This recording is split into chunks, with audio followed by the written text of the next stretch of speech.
Hello, hello, hello. It looks like there's some people already waiting in the chat, so maybe I can get right into it. This is going to be a Q&A video, mostly. Good to see the other polls here. Dwuswa, hello, hello, hello. This is going to be a Q&A video, mostly. I just hit 3,000 subscribers, which is great. And I usually do one of these Q&A videos every time I get to 1,000 subs. Keep in mind, my camera is over here, but my computer screen's over here, so I'm going to be looking over here a lot of times, unfortunately. What else? Okay, if I get through all of the Q&A questions at the end, and I've still got lots of time, I got two things I might do. The first is talk about my little fun I had yesterday drafting an ACNA logo. I see the other Paul has seen this. But the ACNA logo, I love the ACNA. Everyone knows I'm in the Anglican Church North America, proudly. However, the logo is kind of weird. It's kind of dumb, unfortunately. So I've been drafting alternatives and pitching them on Twitter and seeing what people thought about them. So maybe we'll go over that. The second is I had a video that I just did, literally like in 15 minutes, recorded it, uploaded it because I felt like I hadn't done a video in a while. Which triggered some atheist response, and it is technically my fastest growing video as of right now, called "Are All Atheists Racist?" And that's the reason it's growing so fast is because in the first day that it was uploaded, there were like 170 comments. People are going into insane in the comment section of that video. It's got more comments than any other video I've ever done, and just perusing through that comment section might be something fun to do at the end of this video. But I've got lots of other local supporter questions to answer and YouTube questions to answer. And so let's get through them. Let's start faster than later. I will answer, by the way, anyone who's a YouTube member who comments, I'll answer your questions. Anyone who's a local supporter, if you comment a question on locals, and that's younganglican.locals.com still, I'll answer those questions. Yeah, and any of the questions that were already on the YouTube page before I started the live stream. All right, so let's get started. How's everyone doing? How's everybody going? Let me pull up the questions. Community. Okay. So it looks like we got about 12 questions on the YouTube, and we'll start there. I'll try to answer these as fast and succinctly as possible, but also in a complete way. Okay, first question. Would be very interested. This is from user EB0632. Thanks, E. Would be very interested to know what your take on the atonement. What theory you subscribe to, which ones do you find acceptable, and which ones do you reject? God bless. So, atonement theories can be interesting. I think people, I think maybe I'm wrong, but I think a lot of people who come into theology world think that it's like, here's penal substitutionary atonement, here's Christus Victor, and they're totally opposed atonement theories. And one of them is like a legalistic, rational, it's like kind of brutal version, and the other one is the like beast, world restored version. I would say anyone who denies Christus Victor, that's heretical.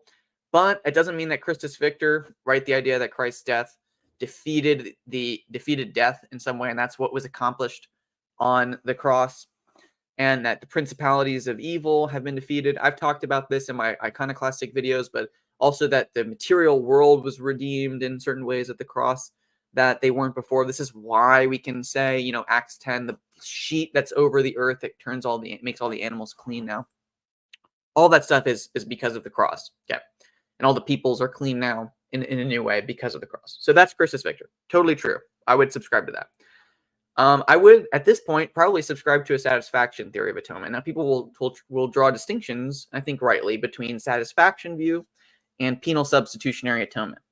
Penal substitutionary atonement is something like that God is required to punish us in a punitive way. And so instead, legalistically, he's required to punish somebody. He has to punish Christ, and so does so. The only thing I really have wrong with that is this kind of has to language. God could do anything. God is sovereign.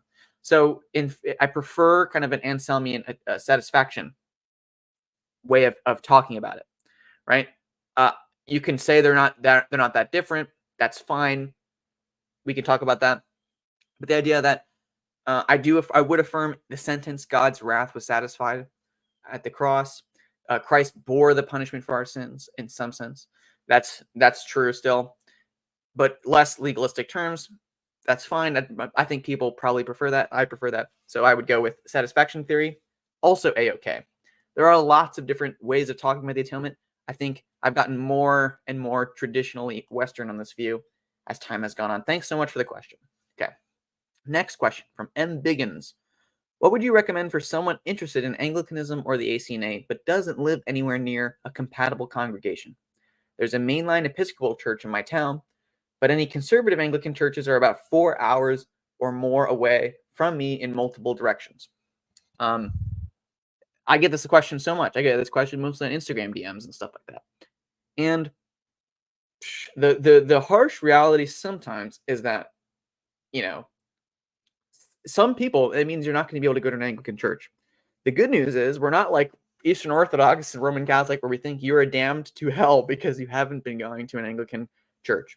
So churches, personally, at a certain point, I would say, okay, well, what's your conviction, all these kinds of things. And if somebody came to me, they're Anglican, and they say, well, I'm Anglican because I believe in the validity, the necessity of the bishop for the validity of the Eucharist. I would say, well, technically, you could go to another church and not take the Eucharist. That's fine. That's your conscience, and you should stick with your conscience. Paul's pretty clear in Corinthians that some people who have certain consciences should follow their conscience on those issues, and that for them, if they thought they were breaking a rule, that it actually is sin, but it might not actually in the real world be sin. He talks about that in Corinthians. Also talks about that, I believe, in Romans 14 or Romans 13. Can't remember now. But basically, if that's your view, then that's fine. Then I would say find the closest church to you that has that validity and follow your conscience on that issue. But personally, I might consider in that situation going to like an LCMS church or something. Also, alternatively, and this is maybe my controversial view, if Redeem Zoomer is listening, he might appreciate this. If you find an Episcopal church, they're not all crazy. And you can look at the diocese and say, oh, is this bishop have valid orders? Is the priest at the local parish conservative? Is he not crazy? Then you can just go there, in my opinion. As long as you have the bishop, priest, validity, and the congregation is in good standing in some sense, I would go there. I've attended Episcopal churches that I would say were totally checked out. What I did first was I met up with the priest of that parish, talked to him, found out that I could after talking to him, felt like I could reasonably support that parish because he had views I supported. And he was fighting in some substantive sense within the Episcopal Church and had his own convictions for orthodoxy, but was an Orthodox priest. And so I didn't feel wrong taking communion at that parish. So that was what I did. And all of these situations can be very complicated. There's lots of factors. I may end up making a video about the different types of factors you should consider, but that's a basic overview of my thoughts on that issue. Thank you so much for the question. Simple question from user ZX3Co1RQ4Y. Can you upload your videos to podcast? I'm intending to hopefully start doing so in the future, but I'm not at that spot yet. More to come in the future is all I'm going to say about that. Okay. Fajaska asks, hopefully this is a full question. I am new to Anglicanism, former PCA, but have been reading Anglican books and have been attending an ACNA church. What advice would you give transplants coming from other Reformed churches that may be struggling to understand regarding tradition and the practice of the Anglican Church, bowing down, icons, vestments, etc.? It's very interesting. I actually was just talking about this with a guy who is a PCA pastor today, funnily enough, but who likes Holy Week and he likes liturgical calendar and all that kind of stuff. What I would say is, in the past, this was the dividing line between Anglicans and Presbyterians for a very long time. We can talk more about soteriology and justification and all that kind of stuff, but these practices were the dividing line. And it comes from a core if they're not each individual issues, in my opinion, they're the fruit of a single tree. Do we believe in what's called the normative principle of worship, which is that we have a trust in the church, we have a trust in tradition, until we see, and there's some reasonable consensus that some of these traditions go against Scripture, and we have to throw them out. That would be the Anglican view. That would also be the Lutheran view. And then the Reformed view, which is pretty unique, it was originally unique in the history of the Protestant Reformation, to the Reformed, which was called the regulative principle of worship, which was the idea that we should build our worship from the ground up, from what we can find in the Bible alone, and we shouldn't use other sources. In some sense, there are a lot of Reformed churches who take this way, very extremely, and there are some who take it very mildly with regards to tradition. But some are exclusive psalmody churches because they think we shouldn't be praying prayers in the liturgy that aren't found in Scripture. If you are still a normative principle of worship rejector, Anglicanism is going to be hard. We've got liturgical calendar, even evangelical expressions of Anglicanism. Celebrate holidays and stuff, which you can find some Reformed churches not doing. You can find, they have vestments, they have all these kinds of things. But also, I would say this is a conviction that I have. I think bowing and crossing yourself and all these kind of things, images of Christ, can be helpful for me spiritually and helpful for lots of people. And I know so many people who are in the Anglican world who this has been an edifying religious experience for them, but they're not prescriptive. You don't have to do these things to get into heaven or something, so if they really skis you out for some reason and it's taking you a while to get used to them, then take your time. There's literally no rush or reason to force yourself to start crossing yourself or kneeling in front of the altar. I think it's a good spiritual practice and you should do it, but you're not going to be anathematized or excommunicated for not doing it. Let me check some of the comments before I go too much further. I will maybe answer some of these kind of questions about that from commenters. I don't think I can see if you're a member, unfortunately, on StreamYard, but if you are, I would just say I'm a member and ask the question and I'll answer it. But if I also have time, I'll just answer anyone's question. So I won't be looking here. The best human theory equals any of them that admit that Christ accomplished more than just one thing on the cross. Totally true, Harry. Totally true. The cross is literally a symbol of things coming together at a single point. So lots of stuff was accomplished on the cross, not just, also there was the pouring forth of grace at the cross, right? There was the water and blood that comes from his side. So in some sense, the institution of the sacraments occurs at the cross. Gavin Ortland's video on recapitulation was good, I think. Understanding that what brought God and man together wasn't just Christ's death, but the incarnation itself is interesting and I think accurate. Totally true. I think we have to have a higher view of the incarnation these days. I think, well, we should have always had it, but I think some people ignore the height of the power of the incarnation to the detriment of those things because of the elevation of the atonement. Even though the atonement is totally true. There is a faithful remnant left inside the main line, but it's more and more diminishing by the day. Very true. You can talk to Redeemed Zoomer about that. I think the Episcopal Church and the PCUSA, I have to say, are actively attacking their conservative minorities. So it is harder and harder every day to be in the Episcopal Church. There are just so many reasons to stay for some people because they would lose so much. They would lose generations of contributions to the church. And I acknowledge this is hard. I've had conversations with people who this is their hard thing. Should we give up the cemetery with generations of their parents buried in the backyard? That's hard. I think there is a clear choice, right? But I can see why people struggle with it.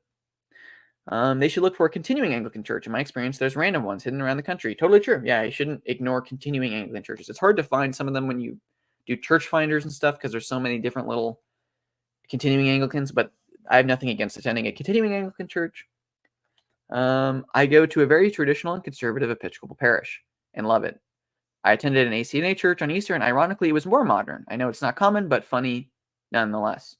Triceratoid TV. Yeah, I actually think liturgically, you are more likely to find evangelical ACNA churches, which have a kind of more modern feel to them than liturgically for the Episcopal Church. And so some people, if you can find a really conservative Episcopal church, then that works too. I know there are some conservative Anglican priests on like Twitter who are actually technically Episcopal. I think Matthew C. Dahlman is in TAC, and he's a great guy. Okay, a lot of the Episcopal parishes in the South have avoided the mainline apostasy. Sure. I just subscribed on Locals, and I leave a few questions there. Thanks, Dwuswa. Look at that. That's true. Thank you. Okay. All right. Okay, so the first question on Locals, I'll get back into the questions now.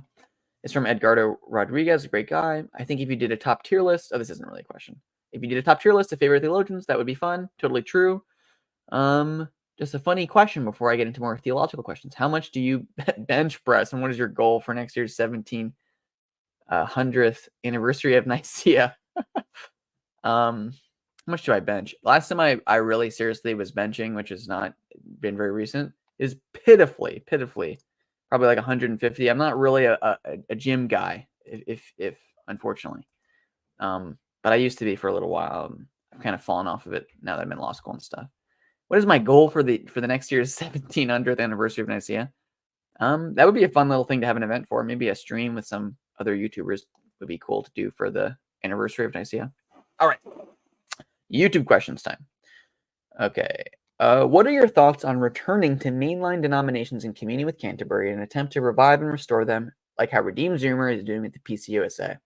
Also, why do you think so many Anglicans feel that the Reformation has accomplished its goal by way of the Counter-Reformation and Vatican? This is two questions, so let me answer the first one first before I go back to the second. First one, I've talked about my thoughts on Reconquista before. I've talked with Redeemed Zoomer about this before. We have a whole conversation you can see on my channel about this. I do think it really depends on the mainline denomination, but the Episcopal Church, I think, is actively attacking, at least in the American context, actively attacks Orthodoxy constantly from the top down, and institutionally is ridiculously corrupt. And practically, I do think it is impossible to do Reconquista in the Episcopal Church. I'm sorry, but that's my opinion. But even I said that, if you were watching earlier, I still think it's okay sometimes to attend Episcopal churches where necessary, if it's a conservative Orthodox parish that hasn't abandoned the gospel and isn't compromising on key issues.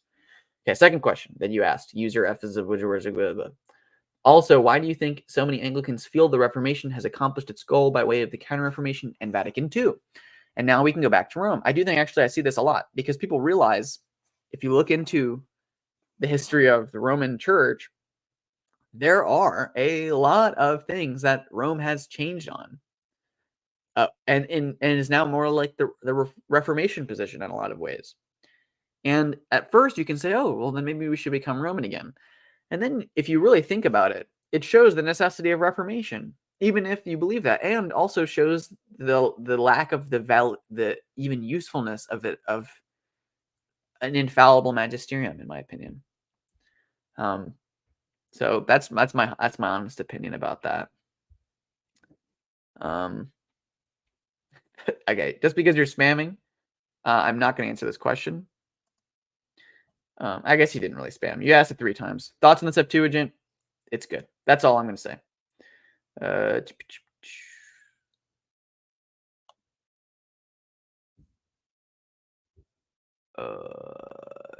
Okay.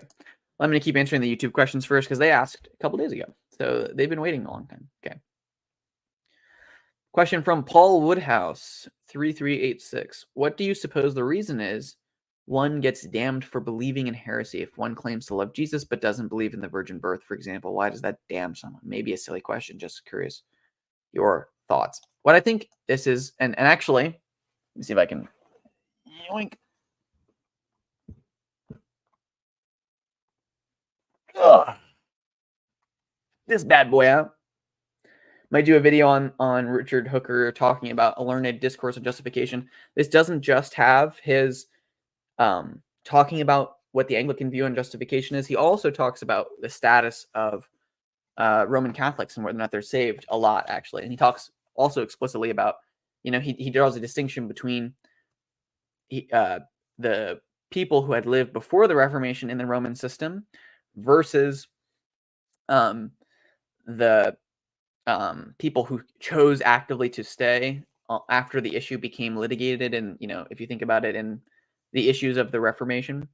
And basically he says most people aren't really thinking deeply about these things, and we are saved by faith in Christ, not by a correct theology, if that makes sense. So it's possible that people in this system are saved by faith in Christ. What I would say about people who don't affirm the virgin birth, for example, is the reason this is a problem is because they have incorrect head knowledge. The reason this is a problem is because they lack the willingness to submit meaningfully to the faith Christ delivered. So they say with their mouth, I believe in Jesus Christ, and they have faith. But what does faith mean? Faith is, in one sense, loyalty, one sense, belief. So and we get this explicitly in the book of Hebrews, if you want, the source on this. James talks about this as well. When Rahab, when Noah, when Abraham, when all these characters were acting by faith, when all these people in the Bible, I should say, to be clear, were acting by faith, God told them something, and then they reacted accordingly to that. And that was how they knew they had faith. So Noah, right? God says, I'm going to flood the earth. So here's how you should build an ark. Noah, because he believes God, builds an ark. There is no world where he has faith, but somehow does not do the act of building the ark when God tells him to do that, because it just doesn't make logical sense. The same thing is true. So God says, here's Jesus. You get the gospel accounts of the virgin birth. The virgin birth is also what fulfills Old Testament prophecy. So if you recognize the virgin birth, you recognize the Old Testament prophecy, you recognize the biblical testament that's been given to us as being actually from God. And so you trust in God's promises. God's promise is the inspiration that we have as, first Israel is promised a relationship, ongoing relationship, and conveyance of the knowledge of God to Israel.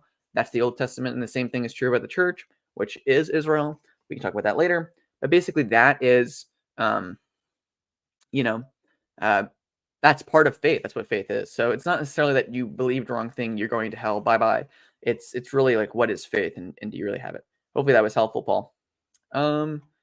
Tiberius Magnificus Caesar 4929. What are your thoughts on the G3 and continuing Anglicanism as a whole? I think I said this earlier, and hopefully this isn't too short, but I'm kind of trying to roll through these questions.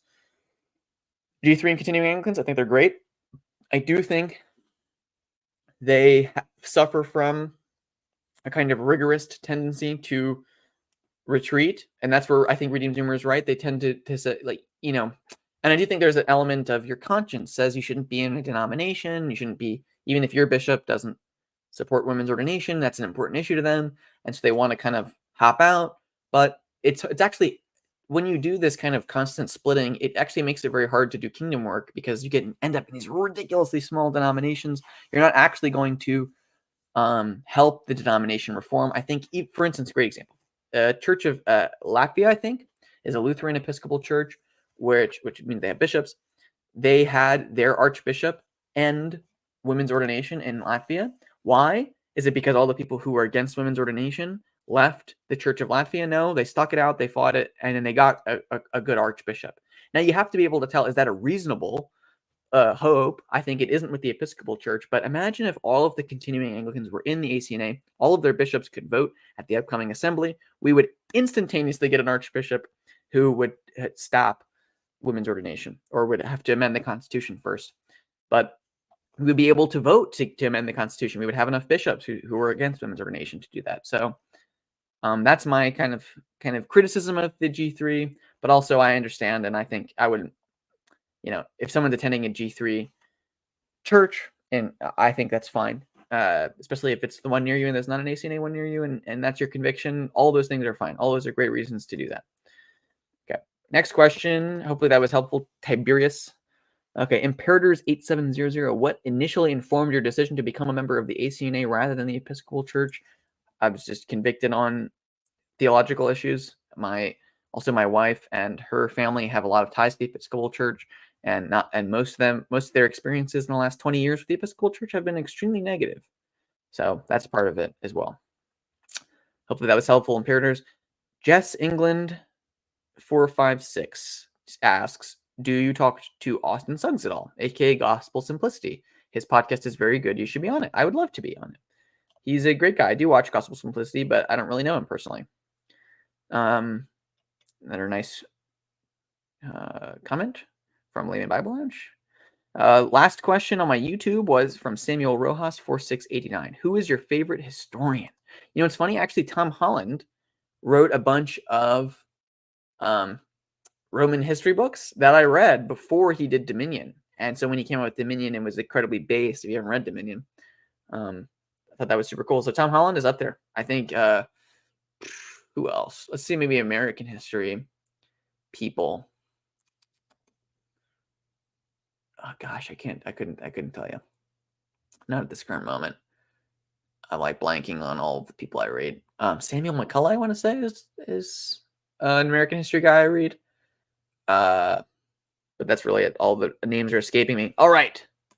I think in just 25 minutes, I've officially rocketed through all the questions I had to get through at the start of this stream, which means I'm going to be going through some of the chat questions, but I'm also maybe going to talk about some other stuff.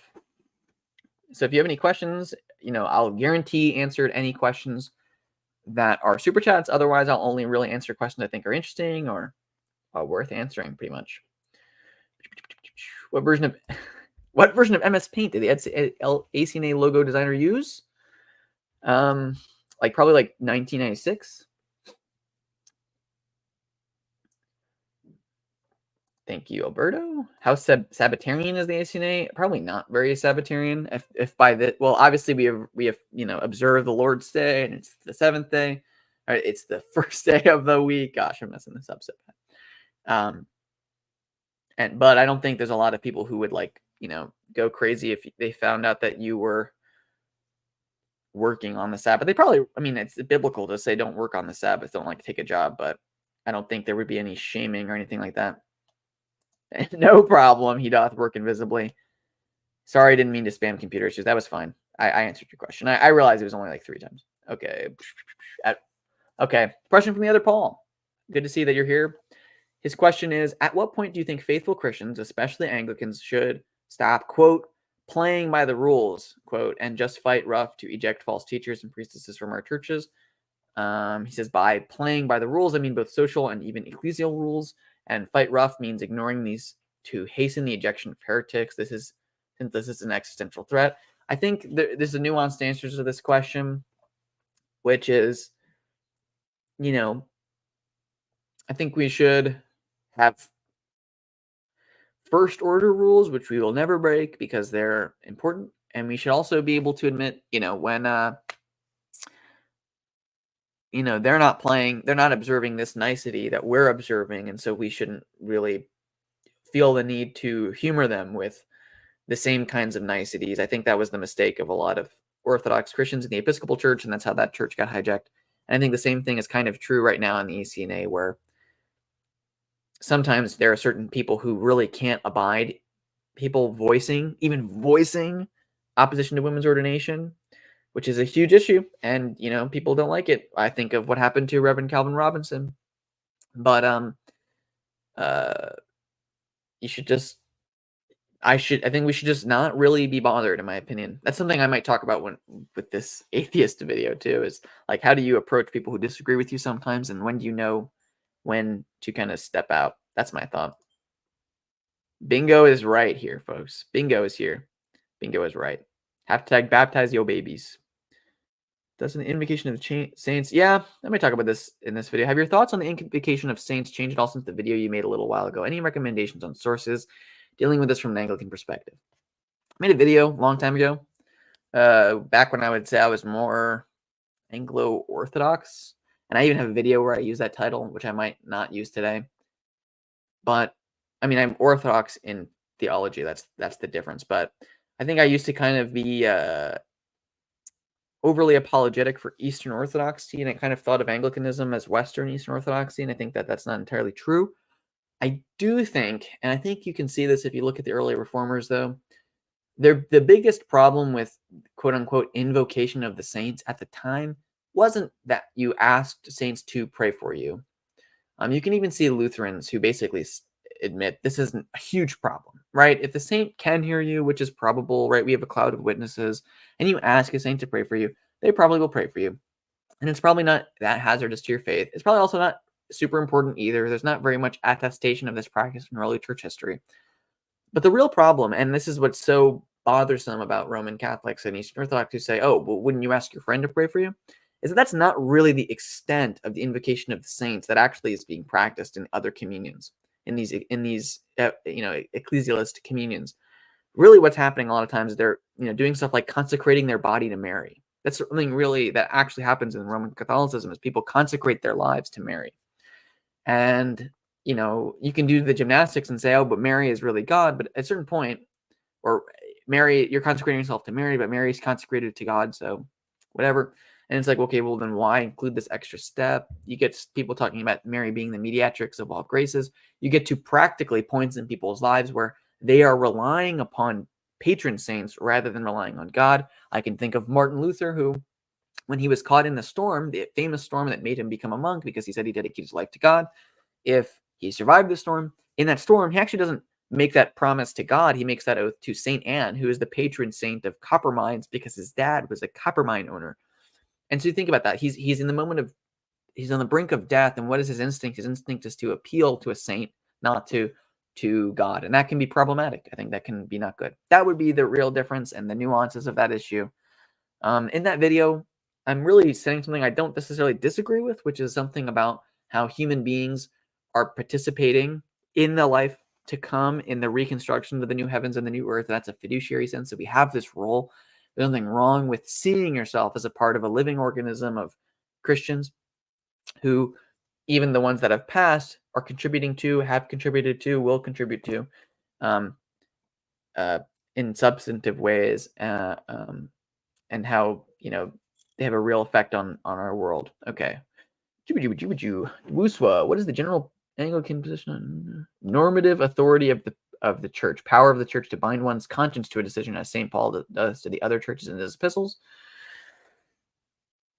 I think this is valid. I want to make a video maybe talking about this more, but there's a distinction between the ministerial authority of the church, the magisterial authority of the church, the role of lay people in the church, laity in the church.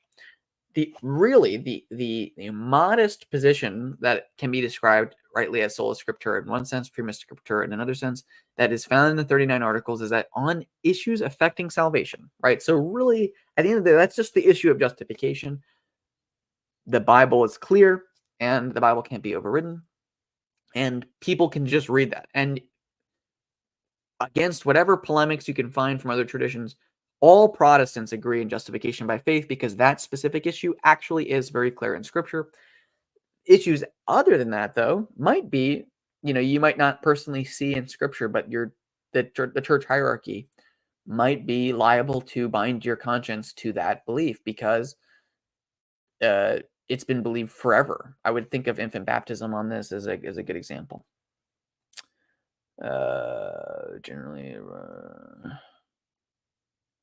Generally, Prots reject normative authority in this sense. I would say, but Anglicanism being be immediate, they may be different. I would say we are different. That's a substantive difference between Anglicanism and other traditions, in my opinion. Unsure if this is a.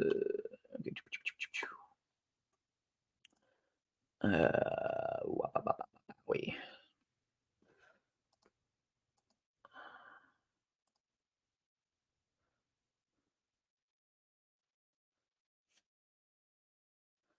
Answering two more questions from, well, maybe I'll answer both of these, but then I won't keep answering questions from the same guy on locals. But one of these is from a new guy. Voice Drew on locals asks, you've made videos on monarchism before. Would you describe yourself as such? I would. Hence the video. You can watch that video if you have questions. Duswa asks, what is the general Anglican position on normative? Oh, you asked that already, and I answered it. Great.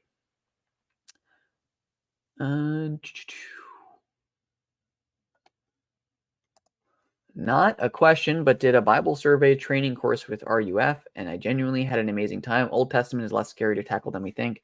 Totally true, bingo.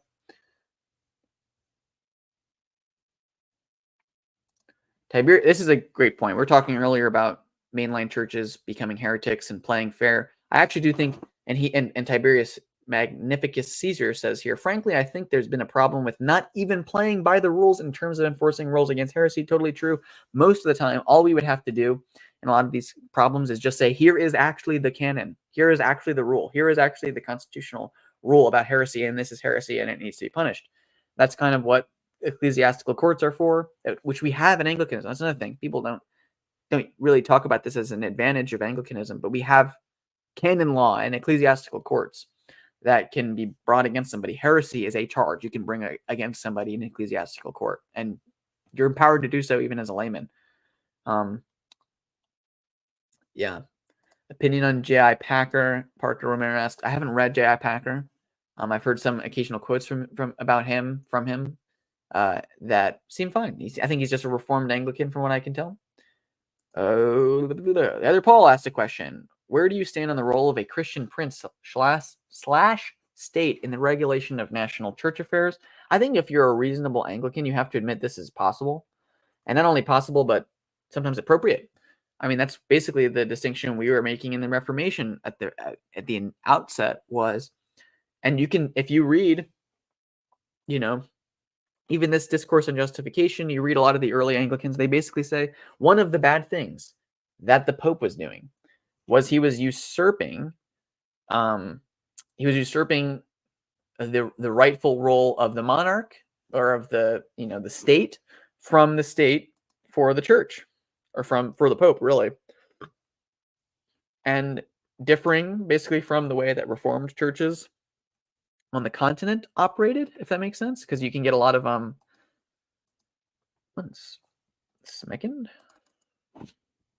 you get a lot of churches. There we go. You get a lot of churches on the continent, like Calvin and Geneva, who basically turn the church into a state. Anglicanism basically says, no, here's the proper domain of the church, here's the proper domain of the state. And that is a reasonable, meaningful distinction. But one of the roles of the state is to protect the church and to, protect it from abuse and all those kinds of things. And they play roles, intertwining roles. A lot of early Anglicans will talk about how the church has a role in, teaching people civic righteousness, civil righteousness, so that they are better citizens, and that's totally true. So there's an interplaying role, and I would say that, that's basically my comments on it without getting too in depth.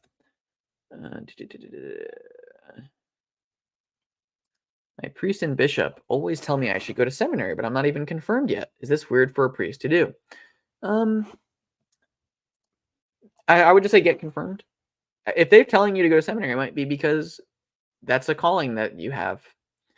Obviously, get confirmed before you get ordained, but if you have no objections to getting confirmed and you have no objections to getting ordained, the calling can play itself out as it plays itself out. And if you think going to seminary would be a good idea, I think that would be great. The saints are the saints because they are servants of God. They should always be the bedrock of any. That should be the bedrock of any saintly veneration. Totally true. I also want to do a video maybe about the distinction between the way that Anglicans venerate saints, and by venerate I mean, we have the lighting thing is doing that again. By that I mean, we have the modern calendars, we remember the history of the saints, we talk about them, we respect them appropriately, but that doesn't necessarily mean we give them a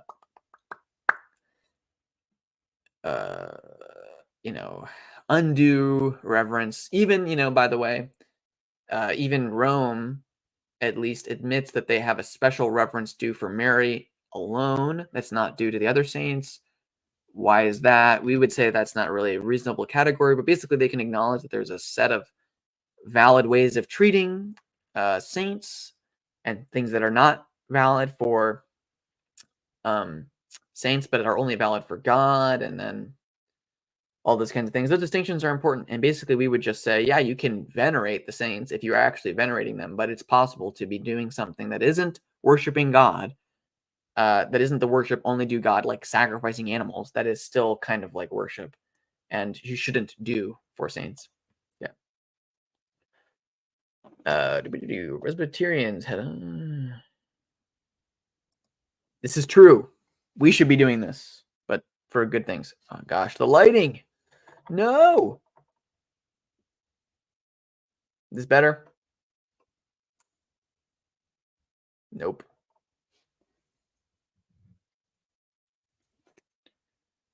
Chill. Okay, good. Totally. Yeah, I guess this is when I was talking about church state, Pope usurping the role of the state. Totally, one of Jewell's central arguments against Rome was the role of the state in regulating the church, and his apology almost became a formulary. It should have. I totally agree. I think John Jewell, if you're talking about what brought me into Anglicanism, reading John Jewell's apology for the Church of England was super important to me, and I think it's great. Do Anglicans have devotional objects? Yeah. I mean, it depends on what you call by devotional object. The other Paul recently was on my live stream, and he talked about he has the Lutheran rosary. I have a prayer bead that I use. In some sense, the Book of Common Prayer is a devotional object, right? It's involved in our devotions, and most of us would use that. I am going to answer this one because I think it's so interesting, but maybe it'll be a little controversial. What are your thoughts on Andrew Clavin recently? The Christ is King being anti-Semitic, universalism, covenant theology being satanic, etc. Boy, do I have some thoughts on this. Okay, Andrew Clavin and me have actually very similar background. If you think about it, we have a very similar nose too. Okay, Andrew Clavin was born Jewish, became secular, found Christ, and is now, I believe, technically in the Anglican Church in North America. Okay. But I actually did a video about this way a long time ago when I was talking about how the ACNA needs to do better moral catechesis on important hot button issues. Oh my gosh, the freaking lighting. The ACNA needs to do better catechesis on hot button moral issues because Andrew Clavin, while being a public figure who is allegedly in the ACNA, supports gay marriage. But that's the big issue that we schismed with the Episcopal Church over. So kind of cringe, I think in some sense he should be reprimanded for that. Now, on top of that, there's all this Christ is King controversy. And I'm going to wade in for a second. Saying Christ is King is not anti-Semitic. That's what I believe. I think also, yeah, he's a heretic and other things. He talks about universalism, talks about how covenant theology is satanic. That's stupid. I also think there's lots of people who are cultural Christians think the way that Andrew Clavin does, and he kind of has this very Christian air. Like if you listen to any of him, I used to really like Andrew Clavin when I was a secular conservative, I mean. And it's kind of normie conservatism, cultural Christianity stuff that's pretty pretty nothing, pretty nonsense. Blah, blah, blah, blah. Did you see Dawkins says he's a cultural Christian? Yes, I did. I have thoughts on that. Gavin Rowland did a good video about it. People are kind of making it out as more of an omission from Richard Dawkins than it is if you watch the video. It's kind of funny because it should be the omission we're thinking it is. But basically, he just says he likes church buildings and doesn't want England or Britain to become a Muslim country. And it's just really like brain dead, in my opinion. Yeah, so that's cringe. All right.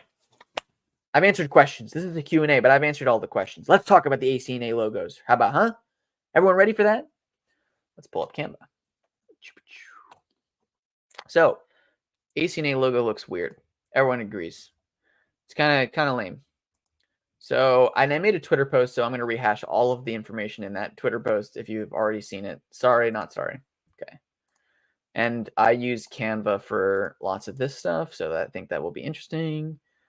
Present.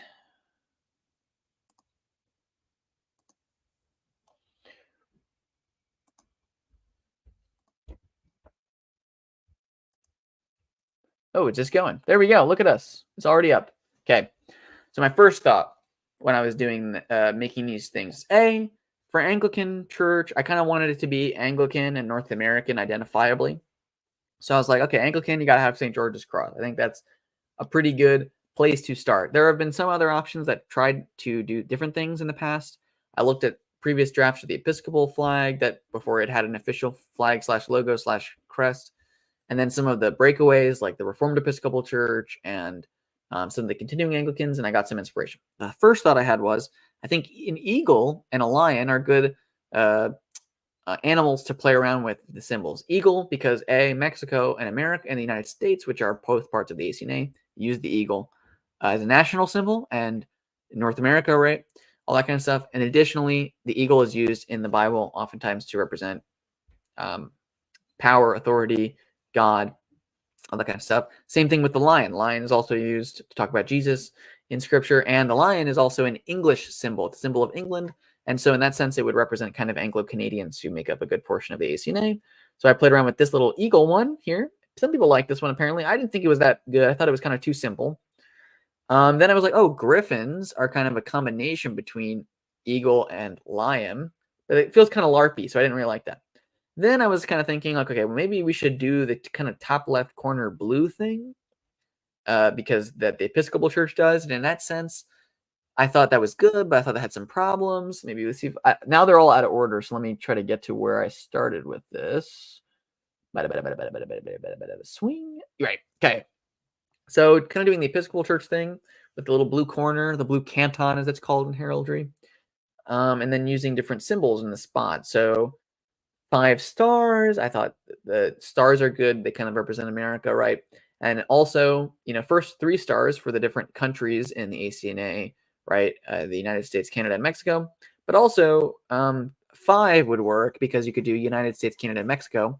Also, the GAFCON provinces, which planted the ACNA for one of the stars, and the churches that the ACNA plants in other countries, like in Europe and in the UK. And so that I think would be pretty good.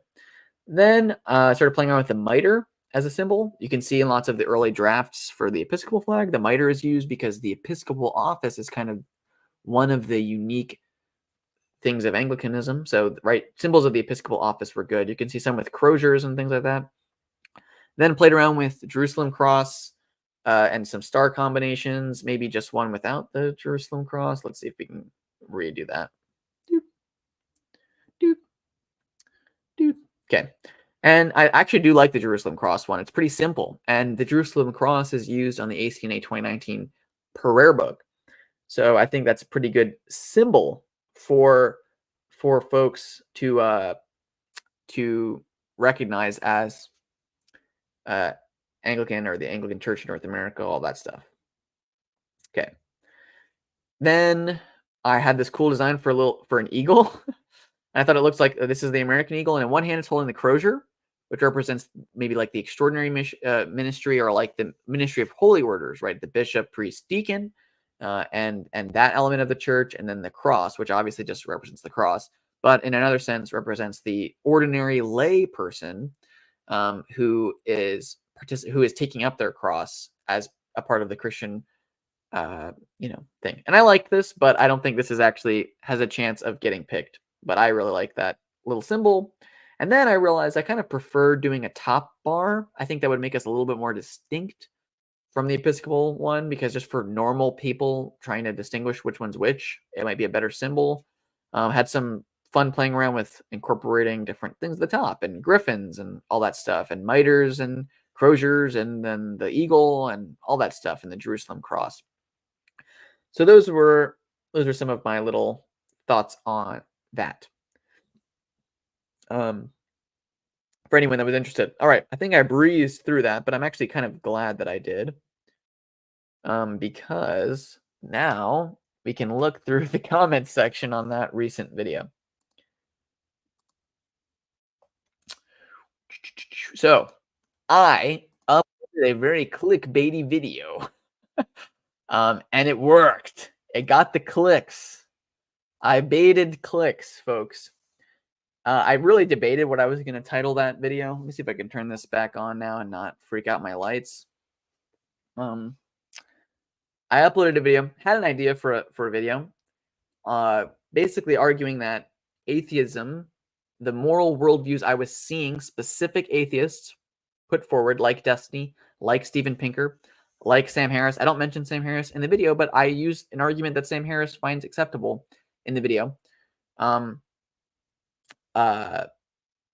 To say like that way of arguing for morality, because these atheists still claim there is a moral worldview that you can distinguish humans in as being unique, which I also acknowledge that not all atheists do this. And then I say that the video isn't for them, but nobody watched the video. They just saw the thumbnail, which is, are all atheists racist, which is clickbait. I acknowledge. I was engaged in clickbait, Your Honor.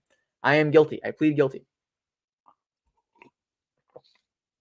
But it worked. This video is the fastest growing video I've ever uploaded. And it's got a bajillion comments, and half of them are extremely cringe. And there are some, if you are here, the guy with Martin Luther as his YouTube profile picture, if you are watching this stream, you are a hero. You are an absolute unit. I saw you in the comment sections in the trenches, fighting the cringe atheists violently. And I appreciate it. And you didn't give up. You've been doing it for 2 days straight. And that makes you a hero. And I respect you. We will definitely see some of your comments as we go through, if we go through this. And I appreciate that, because people are fighting to the death in those comments. That's the thing. What people aren't realizing is that there's cringe. There's much cringe going on, folks. So 2 days only, and I don't usually get this many views very fast, but 1.7K views on this video, 2 days. My like-dislike ratio, awooga, humana, okay? And then it's just like, 256 comments in 2 days, okay? And then just half of the comments, I'm an atheist and I'm not racist, so answer the title of your video as a fat no. Wah, wah. History shows that if a person believes God has commanded any atrocity, it's not just permissible, it's a moral act. There's a retort here I thought was so funny. And it's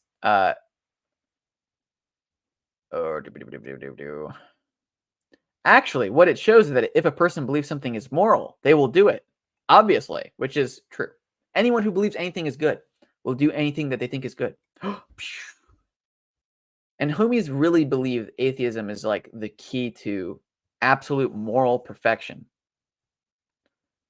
And then you just see so many, but nobody watched the video. That's the rub. That's the fact. And what no one is doing in these comments, that's the next thing. Absolutely nobody in these comments are providing a moral, an argument for morality from an atheist worldview. I remember a bajillion comments when I looked through it originally were basically admitting there is no morality.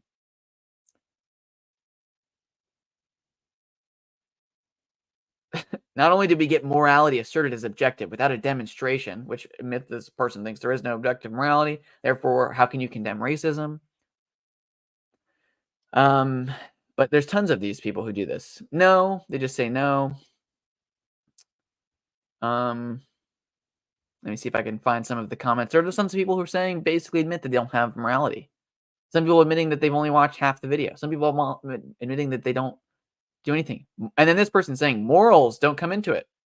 Basically, they just say, oh, yeah, you can just logically not be racist because it's not logical. Which, if you watch the video, I make the point that some people, if you listen to them who are violent racists, they have arguments, bro. They argue for it, okay? So you can't just say no one would argue for this. That's an idiotic point of view. You have to have something above that. And then see, wait, okay, boom, morality is based off each other. If they watch the video, if they watch the argument that I made, my point is that this is how you could do that. It literally says we decide what is moral and what isn't. No other cosigner is required. Okay, then be racist. What if everyone says it's good? What if everyone says it's cool? Really, I think what happened is I found a subset of people who this is their trigger word. This is their magic word. And also they identify as this. And so they were like, no, not me. But this is him, Stephen James. Stephen James is a hero. I don't know if I can find any other things, but he's on the clock. Yeah, there he is. Fighting for the truth. Stephen James, look at him. He's in all of these. Hopefully you guys can see. If you're watching on your phone, it's probably too small. And Sahil, the disciple, is great. He's on Instagram. If you don't follow him, I believe he's Reformed Baptist. Cool dude. Yep, here. Yeah, and no one is here exactly what I'm talking about. He points out none of these people have any reason why these things that they think are bad. They're just saying, I think this is bad. And if you watch the video, the point I'm making in the video isn't that, oh, people are actually all racist if they are atheists. The point is they will become there's no argument that they can make to think racism is bad. And the only reason they think it's bad is that they inherited that belief from Christianity. They inherited the belief that all human beings are equal from Christianity and then just wholesale accepted it without critically examining that belief at all. And it will go away in a second. It will go away. It already is going away in our society. I have a video about this called The Argument from History, where I talk about that.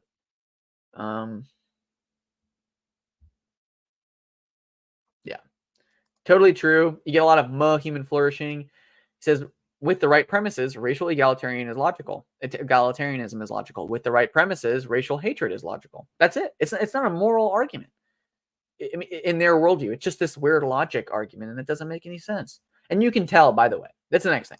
Nobody, if I found a video out there that said Anglicans smell like toast, I wouldn't click on it. I wouldn't watch it.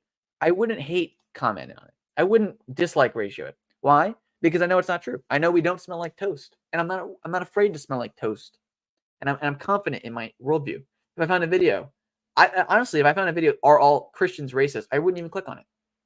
I wouldn't even click. I wouldn't care.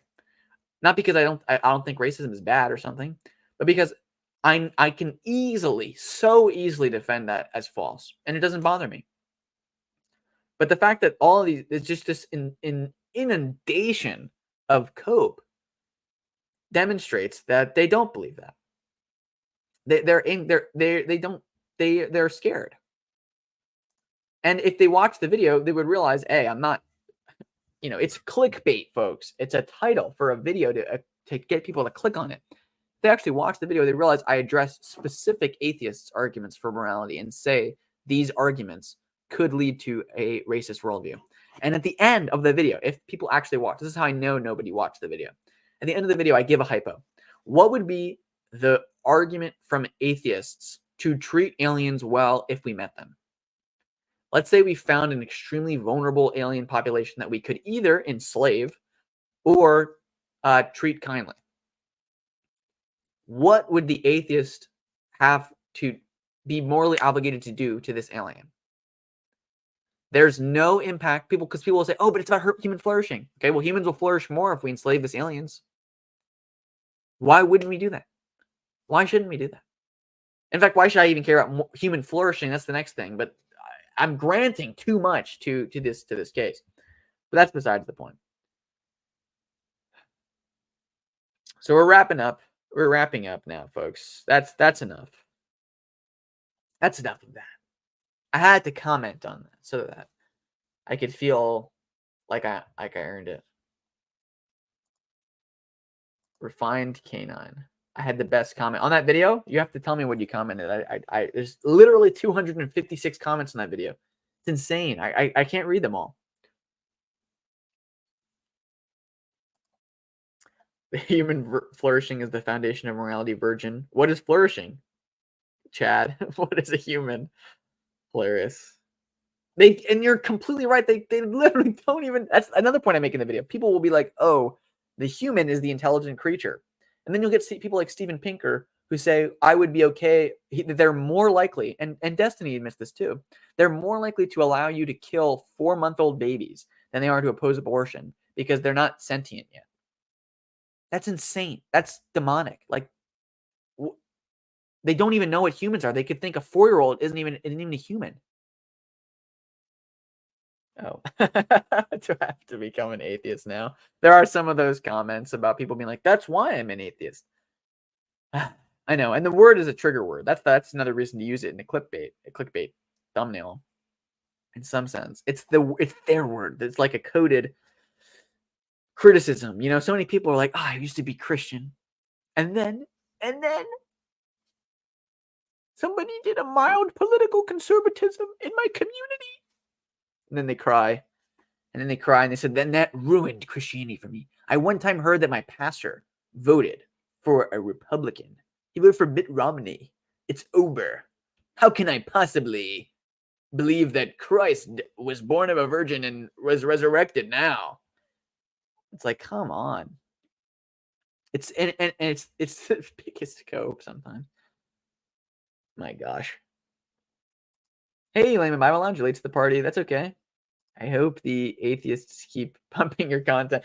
That's the next thing. I wish they realized that if my channel got like 18 subscribers in a day, I usually get like 5 a day. Got like 18 in a day after I uploaded that video because of this. And I probably more yesterday or more today than it was yesterday. Yeah. Atheism is just an appeal to emotion. If God exists, why bad thing? Like that's the stupidest. The next thing I always think is people will be like, "Oh, why?" And they'll try to tear apart the Adam and Eve story as like, "Why is this logical? Why is that logical?" Okay, so if we exist as we are now, and we are fallen, and it is clear that we are sinners, this is what Christians believe. There has to be an explanation for why we are sinners. There has to be an explanation for what makes us different than other animals. That's what we believe as Christians. That's the premise upon which the Christian narrative is built. So when you say, "Oh, but why would God do this? Why would God do that?" Well, he literally obviously did. He literally obviously did, unless you're arguing that we are perfect. And then you might say, "Oh, but this God doesn't make logical sense. We should be perfect if there is a God." And it's like, no. You have no grounds to say what God should or could or would do. If we lived in a world where you were trying to argue that nobody is fallen and that evil doesn't exist, and then you read the biblical story and said, "Wait, this seems to describe the inception of sin in the world. That doesn't seem to be accurately describing the world." That would be a reasonable objection. But instead, they just even though it's obvious that this is an accurate description of how humans are, and that the Bible accurately describes the state of affairs of the world, that's somehow a debunk. I don't really know how they get there, to be honest. Yeah. The actual best atheist apologists be like, "But God is a meanie." All the people in the comments of that video are like, but slavery in the Bible, it happens. And it's like, you don't have to be like 7 years old to be incapable of distinguishing between description and prescription. People will be like, "Oh, but it makes excuses for slavery, all this other kind of stuff, and it regulates slavery." It's not chattel slavery in the Bible, all this other kind of stuff. It's nonsense. If you actually read it, you'd realize that it's trying to impose new moral order onto people to make them nicer to people of all kinds of social class throughout the scriptures. And the same way that the Bible describes poverty, but poverty is an effect of the fall, obviously. Doesn't mean that the Bible wants you to be poor. That's an idiotic position, especially when we have like the book of Philemon, the epistle to Philemon, where Paul explicitly tells a slave owner to treat his slave like a brother and to free him if necessary. And we have Paul saying that if you can acquire your freedom, you should do so reasonably, but don't break the law. Okay, boom. That's just the Christian attitude towards slavery. It's a product of the fall and bad, and if you can not have it, then don't. Oh, that's crazy. Whoa. Yeah. Likes and dislikes have the exact same effect on the algorithm. Literally true. God is synonymous with the good. How can you decide what is good without that as a reference point? If God decrees something, it is good. Is good, it is. And if he allows something, it is for a good reason. Totally true. This is the advantage of, by the way, reformed soteriology, you might say. But I'm using a broad category for reformed. You find the Anglican divines kind of use the word reformed to refer, by the way, both to Lutherans and the people we would now refer to as continental reforms. They would just call them reformed churches. Richard Hooker does this and then explicitly says Lutherans when talking about a reformed church.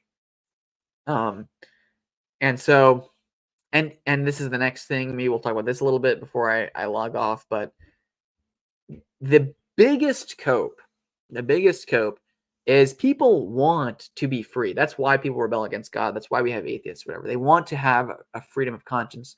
They want to be able to do whatever they find moral. That's the description we are given about the negative consequence of the apple in the garden, is that people eat of it and then they decide their own morality. They will be like God in that sense.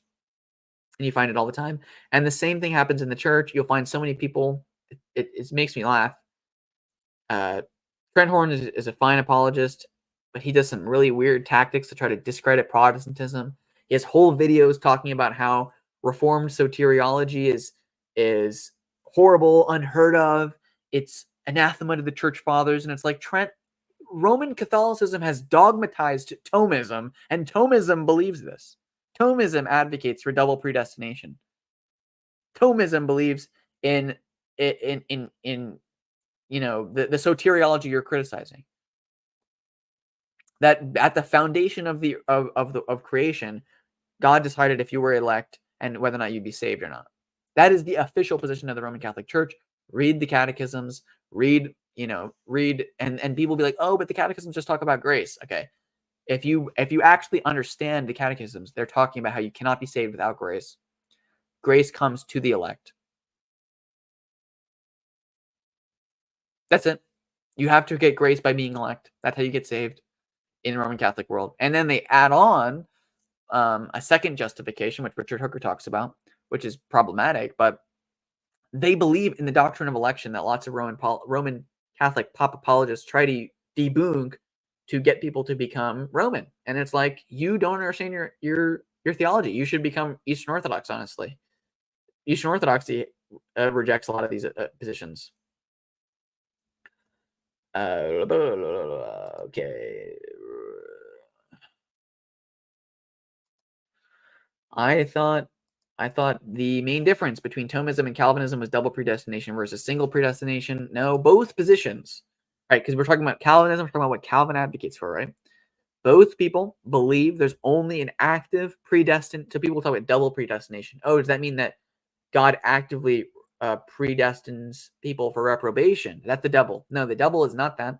The double is God elects some unto salvation, and then those who do not get elected unto salvation are punished for their own sins that they really positively own, and that's it. And there's no, there's no human effort really involved in whether or not you get saved. Thomas Aquinas will kind of puddle around with this, but there are more clear articulations of this in, honestly, Prosper of Aquitaine, Fulgentius, the Council of Orange, Peter Lombard talks about this.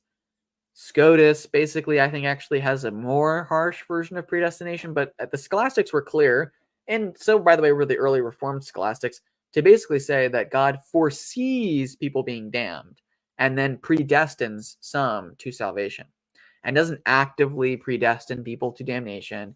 God's not the author of sin, all that kind of stuff. It's just a foreknowledge of people's free will choices leading them to damnation. And he, this is the double part, actively chooses not to give saving grace to the unelect. That's it. That's the difference. Now, the question will be, did God will the fall? Those other things, I think. So to what extent is human sin God's fault? The Thomist and the Calvinist both would answer, nope. Human sin is not God's fault. That was a free will choice of Adam and Eve. This is Augustine's position. To sin, and then we inherit that sin nature. When we're baptized, we lose that original sin nature, or we lose that original sin guilt, I should say, but there's still aftertastes of that original sin nature. We then are culpable morally for every choice we make that is a sin after that. And we would be, by the way, if we weren't baptized. I'm not saying we only become guilty because we're baptized and we're removed of the sin of original guilt. But once we become conscious, aware, accountable people, when we sin with full knowledge and comprehension, then we accrue guilt. The only way we can be forgiven is God's grace. That's it, folks. That's all. And I'm much more sympathetic to this, by the way, now than I used to be, but we can have a whole stream about Reformed soteriology and what's changed my mind more recently. I'd probably still identify basically as a Lutheran, but I think also, I don't know.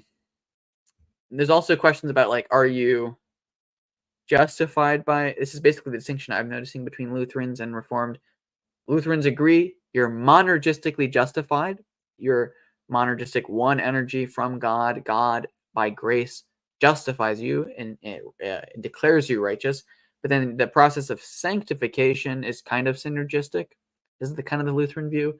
But my thought is that the Calvinist view is a little bit more monergistic on sanctification. But also another difference would be that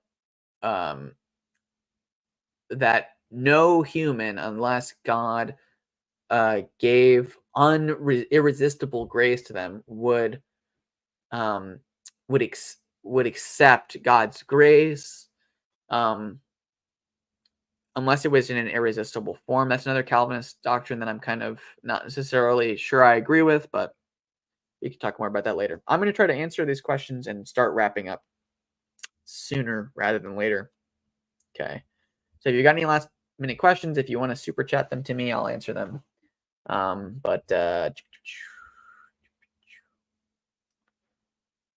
hey, Ken Meekins. Good to see you here. Thomism does not agree exactly with Calvin, but the difference is relatively small and mostly theoretical. True. I would say true. The Presbyterians LARPing as Scotus and Thomas is really funny to me, lol. Yeah, I mean, there's certain positions that they could adopt from Scotism versus Thomism, but you're right. I mean, if you read both of them, they both are clearly for things like icon veneration, transubstantiation, all that kind of stuff. So, yeah. Most pop apologists are Molinists, which is a view you can hold, but it was not a common one till very recently, and the church has always been suspicious of it. I would say Molinism is true, but I mean, the more you dissect it, the more it's just like, yeah, you still believe you're predestined and elected by grace, because even if the person, God foresees, right, that they will accept his grace, God is foreseeing that because it's the consequence of choices that God made in the initial act. So it doesn't really get you into a place where we can take credit for our salvation. But yeah. And then, right, that the Molinist position is kind of the Jesuit position, right? But then you get in the 19th century, I think it's Pope Pius X, I want to say. I think it's Humani Generis. Basically dogmatizes a number of Thomist presuppositions, and lots of popes since have voiced basically official statements about how the papacy, about how Thomas is right on a lot of key distinctive issues. I've been reading a book lately. Also, we'll talk about Scotism. I've been reading a book lately by Thomas Ward called Ordered by Love, and about John Duns Scotus's theology. And I really like it and actually really enjoy the work. And I really admire Scotism and John Duns Scotus and all this kind of stuff. And the book is great. I think Ward is an excellent relater of ideas. A little bit of it, the reason I know all of this stuff about Thomism is that he has to go through a lot of effort to argue that Scotism and Thomism are in these key issues are reconcilable and that they don't contradict, because some of these issues, the Thomist position has been dogmatized.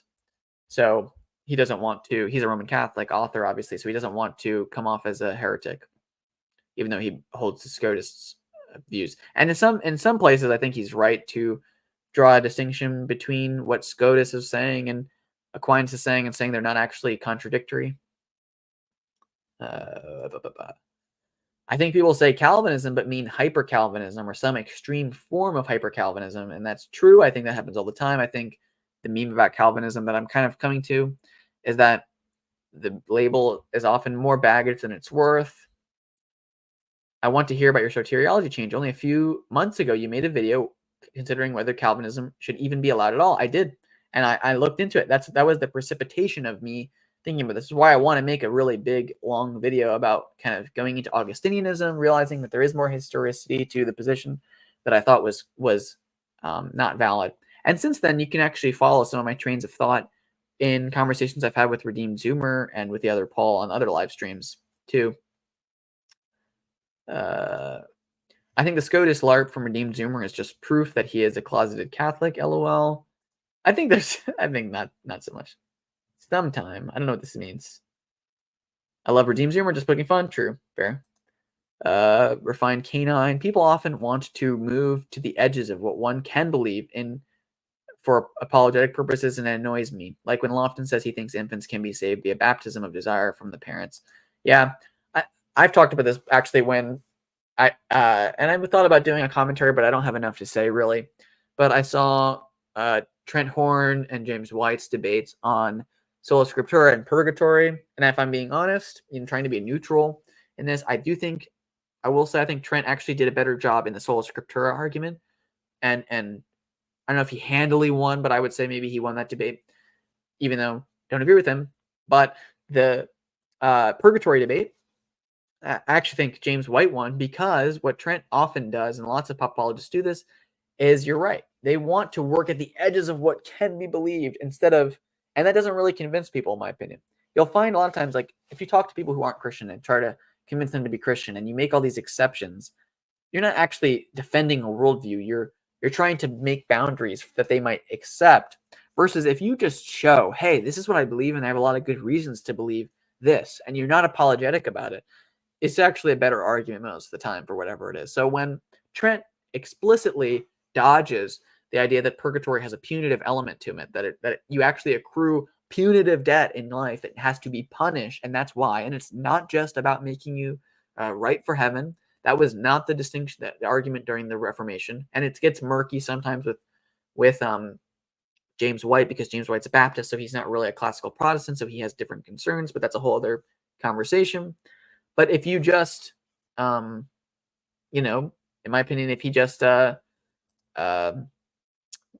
argued intensely or strongly for the idea of a punitive purgatory, then it would be a better argument. The problem is you can't really do that, especially not from Scripture alone, or from Scripture or even the Church Fathers.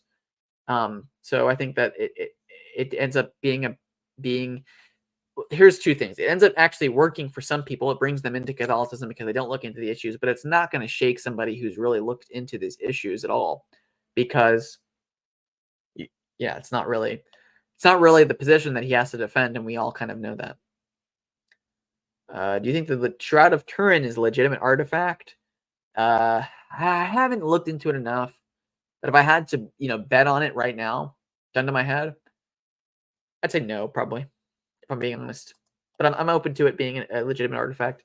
Okay, refined canine. You should go by the most traditional teaching, even if it's hard for people to swallow. Totally agree. This is and if Layman Bible Lounge is still in the chat, we're going to do a debate eventually about Acts, I think 3:27, or the promises for you and your children, about does this teach infant baptism?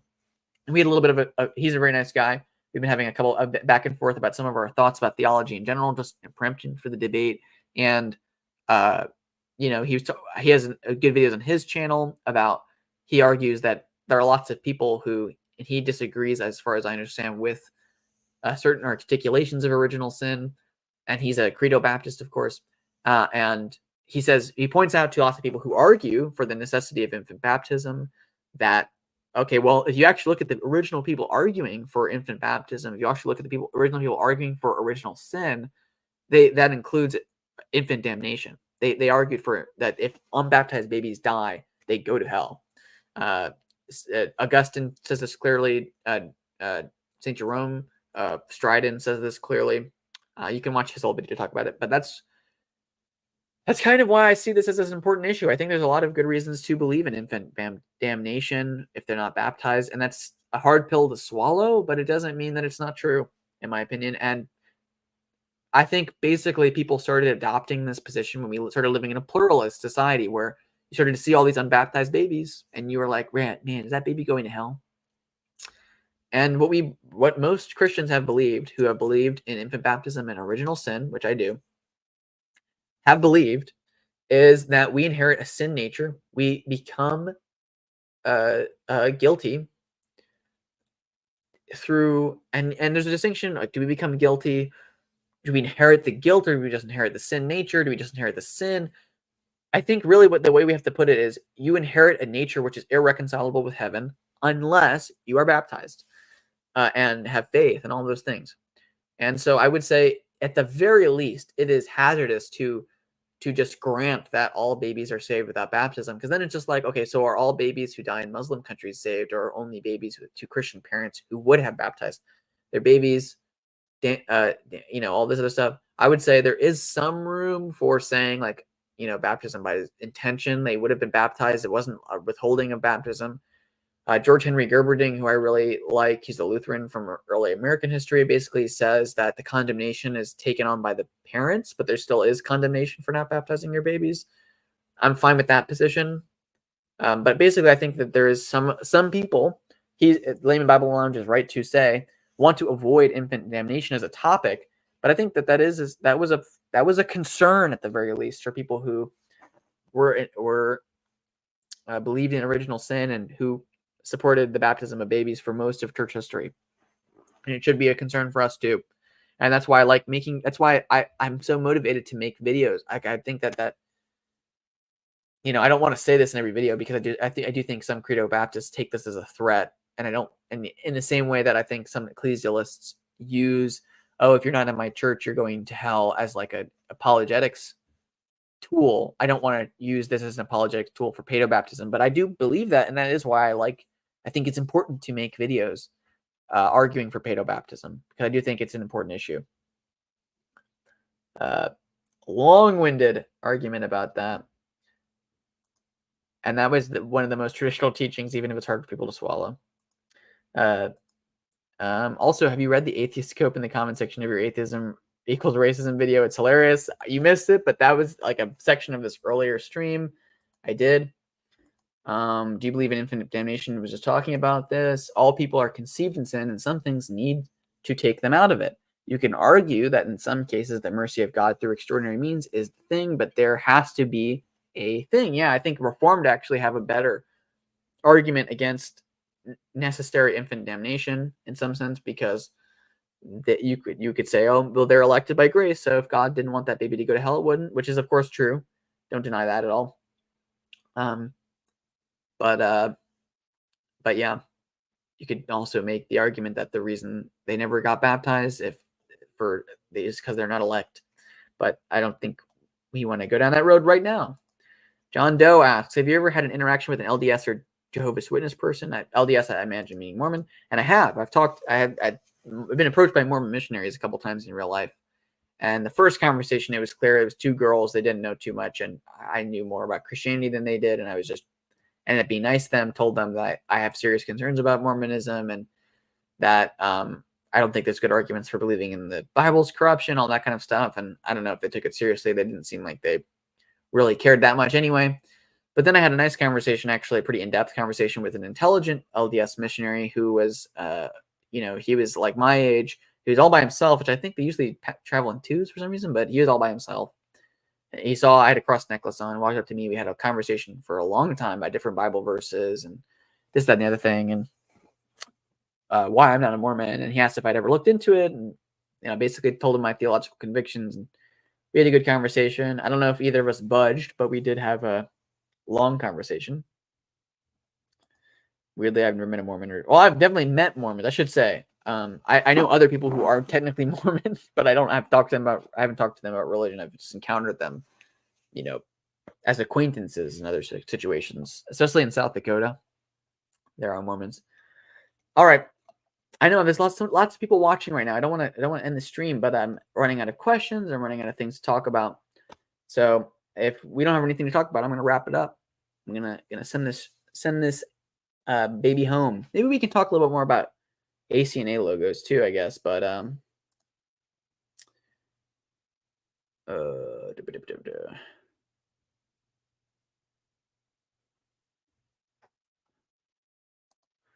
because I do think some of these options are better than others. Some of these ACNA logos are better than others. Simple ones are good, man. That's my honest conviction. Like, yeah. Let me see if I could pull this one up, actually.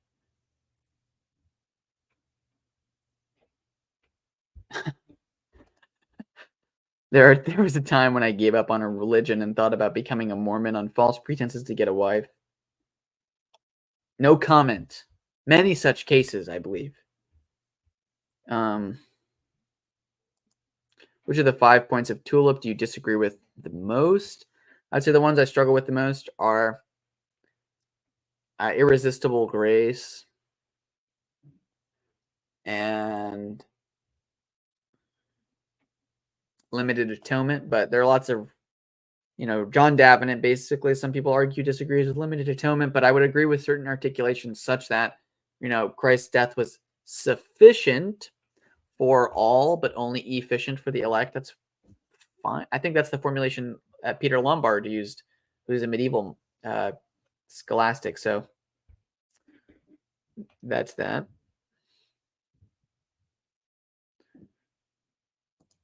From what I've seen, Mormons' catechesis is very poor. So most will think they agree with the traditional Christian view. That's definitely true. Like there are lots of Mormon doctrines that they basically admit that they hide about, like becoming God, Adam being the tetragrammaton God from the Old Testament, all that kind of stuff. Making ACNA hyper realistic 2007 iPhone logo. No comment.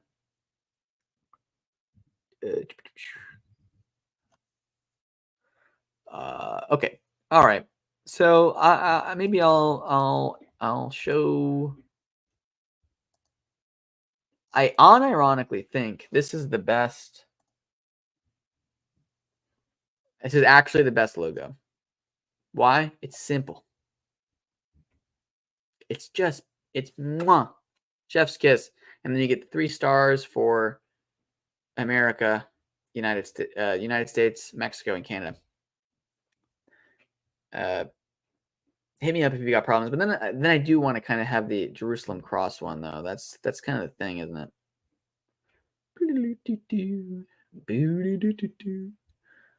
Oh, I don't mind this one, but I think it's a bit much. Where's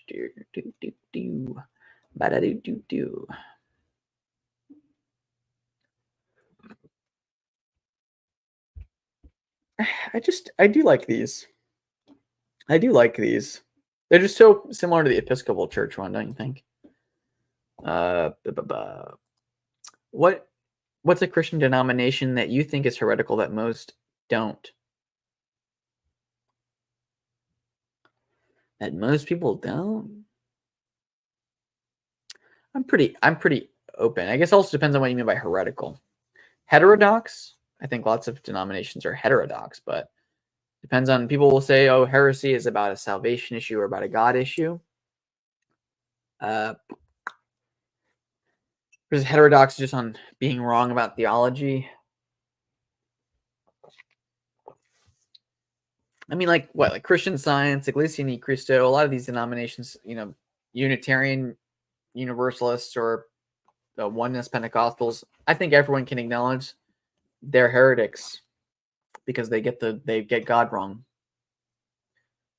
The BOM is mostly Orthodox, and that's the one they all focus on. They had later documents, or you get the weird stuff. Book of Mormon is mostly Orthodox, and that's the one they focus on. Oh, interesting. I didn't know that.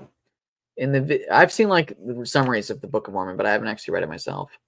In the video they play in the main temple, Satan has his helper who dresses like a priest and tries to tempt Adam and Eve. I think I saw this on the interview on Pints with Aquinas, actually. I've heard this story before. Adam and Eve with beliefs like the Trinity. Yeah, that's ridiculous. Isn't it interesting, by the way? Has anyone ever thought about this? Interesting that's the first doctrine most heretical groups attack is the Trinity. It's almost like it's based in true, and Satan fears it. Complicated logos are better. It should have detailed drawings of dragons and swords. I'm not sure like any of them, to be honest. That's fair. I'm grinding away. If you got suggestions, if you got compliments, if you've got criticisms, I think that's fine. I think that I'm going crazy. Jerusalem cross becoming symbolic of the ACNA would be a great post facto decision after putting it on the prayer book. Totally agree. Anglican Church of Canada has the best Anglican logo, not even close.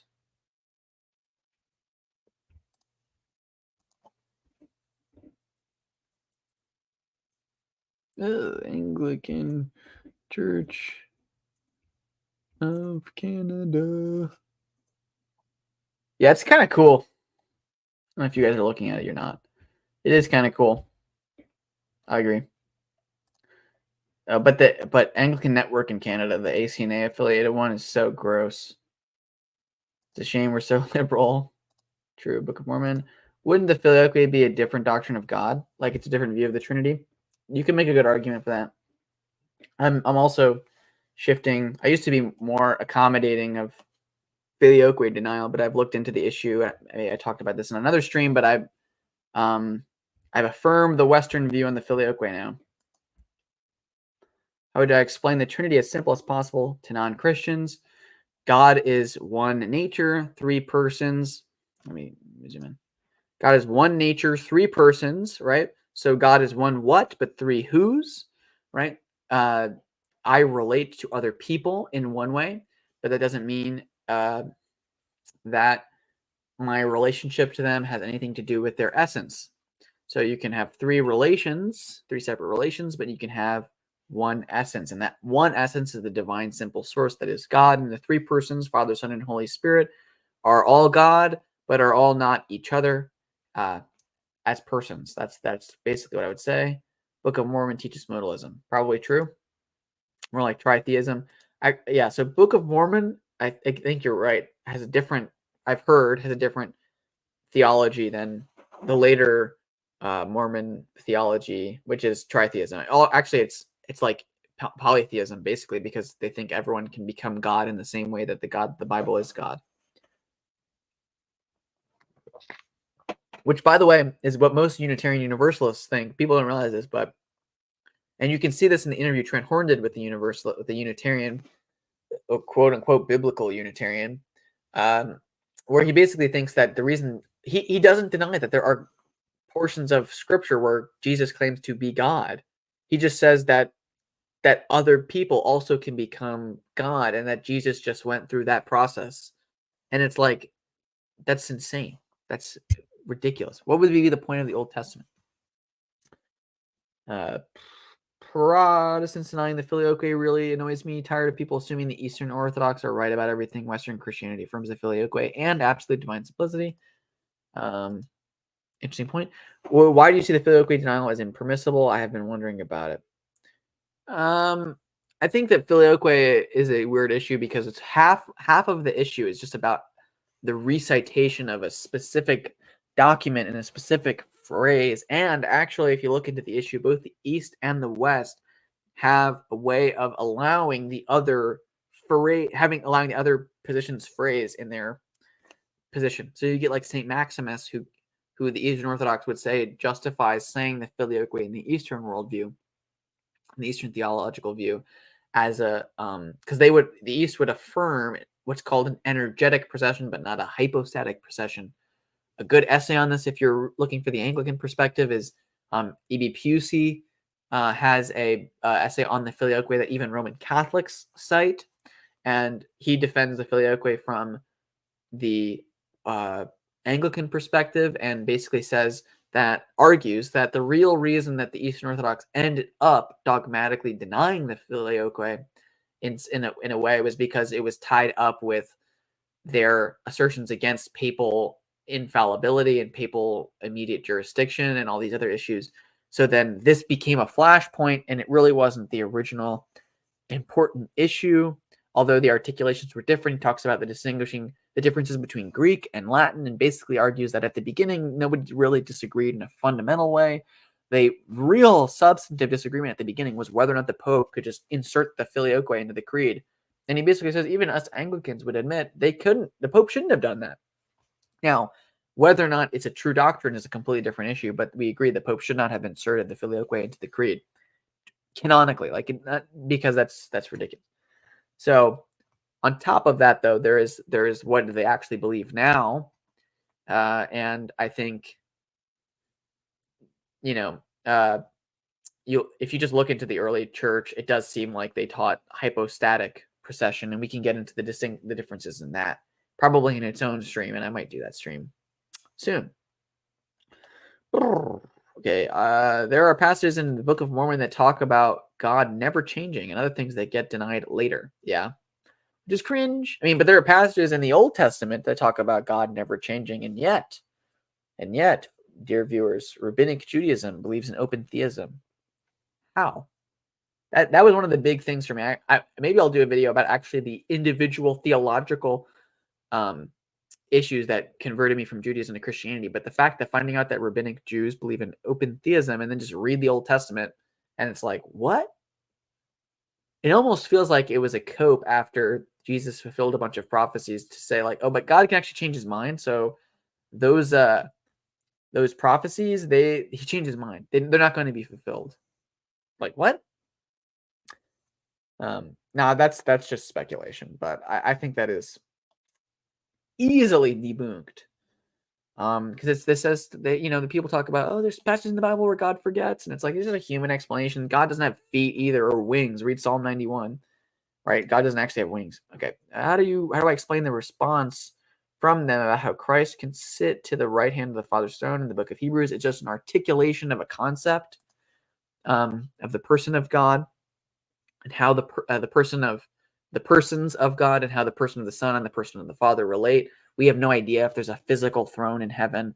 There is still the location of Christ's body, right? Christ incarnated, and then his body ascends into heaven. And so his body is seated in a place in heaven. It is the throne of the right hand of God, is the way we would describe the physical location of Christ's body today. Because he has a body. The person of the Son, hypostatically united, the divine nature and the human nature hypostatically united in the person of Jesus Christ. It's the only person of the Trinity that has a body in that sense. And again, because the Son is not the Father, and the Father is not the Son, and the Holy Spirit is not the Son, and the Son is not the Holy Spirit, the Son can have a body and the other ones cannot. Do you have any thoughts on universal reconciliation? I've become convinced of it, and it seems like there are some prominent Anglican Universalists. Universal reconciliation. I'm not exactly sure what the nuance of that position is, but I would reject universalism. I have a stream that I did about that. Unfortunately, a lot of that stream I had to cut out what I'm responding to, but I think I do a good enough job of explaining what I'm talking about in those videos about why Christians aren't universalists. That's my opinion. I might do more work and more videos on that in the future, though. Yep. Not a statement about yep. So open theism is kind of like inverse Molinism. Yeah. So, and I can this might be an interesting close to articulate, but effectively, there are different. This is the next thing people don't realize. There are different schools of Jewish thought, and Kabbalistic thought is different than Rabbinic Judaism and Talmudic Judaism. And there are Talmudic Orthodox Jews who detest Kabbalah, and there are Kabbalist Jews who think Kabbalah is based, and Kabbalah actually has like 7 persons of God, actually, if you look into it. So that's always interesting. Called the Sefi Rot. You can look into that. But, Jewish apologists who say it's insane to get the idea that God has multiple persons from the Bible cope. There are Jews who think that God basically has multiple persons. They just don't think it's 3, but that's a whole other conversation. We only know the Trinity by divine revelation anyway. You just have to accept the New Testament, but it is possible to see that God has multiple persons. What was I saying? Oh, open theism. Yeah. So basically, another thing people don't realize a lot of times when they read like the Talmud or whatever, Talmud isn't actually an infallible document in the Jewish understanding. It's just a collection of teachings, and Rabbinic Judaism has a very high authority for tradition. I mean, that's what Jesus is interacting with the Pharisees, who are the ancestors of Rabbinic Judaism. So these documents can have opinions, but the Talmud disagrees with the Talmud. So there are parts of the Talmud and then other documents like the Mishnah where internal authors, rabbis talking and describing stuff, disagree with other rabbis. But there's in some sense a consensus about how God can change his mind in Rabbinic Judaism. And there's the idea of God makes man and then he regrets it, right, when he floods the earth. And so they would say God thought everything was going to be great, and then it wasn't. and then he was disappointed in humanity. And it's like, oh, honestly, if you look at like Second Temple Judaism, it really doesn't seem like that was what even Second Temple Jews believed about God. So, do you think the Old Testament has enough to get Trinitarianism or only Binitarianism? You can find the Trinity in the Old Testament if you want to find it. I mean, people will point out all of the cool places where you realize, oh, the Father, the Son, and the Holy Spirit are present, like in Genesis 1. But I do think it's a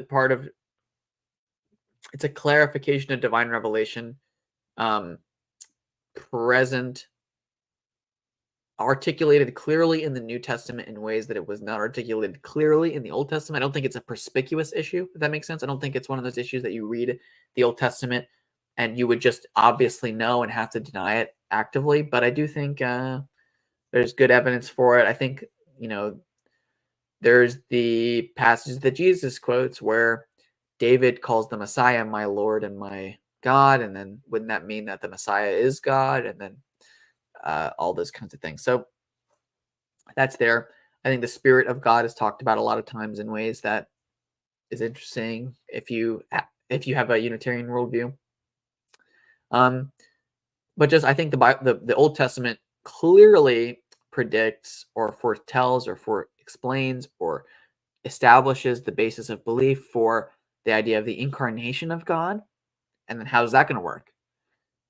Which incites the question that's about that are resolved in the Trinity, and the unique personhood of the Spirit of God is, I think, there. So I think that's there. I think that's there. Separately, do you think the patriarchs believed in the Trinity, even if the text of the Old Testament does not record enough to derive the doctrine? Probably. I think you can talk about how Abraham meets Melchizedek. Is Melchizedek a theophany? All those kinds of things. But also, I don't think we need perfect knowledge of God to be saved. So, there's a difference between not understanding the persons of God and explicitly stating God is one person, denying the Trinity, all those kinds of things that rabbinic Jews do today. With the average, with the average Jew in the time of Jesus been able to explain the Trinity, I'm probably not. With the patriarchs have a better chance. With Moses might have a good chance, depending on his experiences that we don't really have detailed to us in a significant way. Yeah. Complicated issue. Would require a much bigger, longer video.